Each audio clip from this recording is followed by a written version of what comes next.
Forensic analyst finds no gunshot residue on businessman hand Jason Neal after it was suspected that he committed suicide. Hi again and welcome. This is Links 007 TV News Report and we'll be right back. Welcome to Links 007 TV News Report, providing you with the best in local and international news updates. This is a place where you can get the most reliable and informative news information. Links 007 TV News Report. Welcome back and thanks for joining us. This is Links 007 TV News Report. A forensic analyst report has revealed that there were no gunpowder residue on the hands of popular Manchester businessman Jason Neal.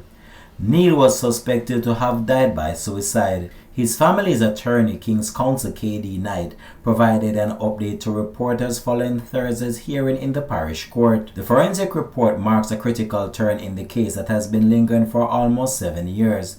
The prominent businessman was reportedly found on his bathroom floor with gunshot wounds to his head. His then pregnant wife reportedly found him sometime after 7 a.m. on December 4, 2018.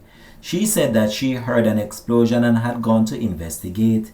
It is understood that Neal's licensed firearm was found beside him.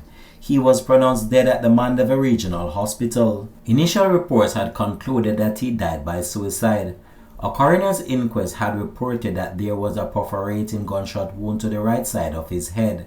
The entrance wound was located to the right temple. A report also noted that there was a muzzle imprint around the entrance wound and gunpowder in the wound track.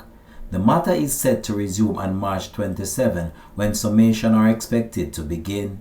This has been Links 007 TV News Report. Thanks for watching.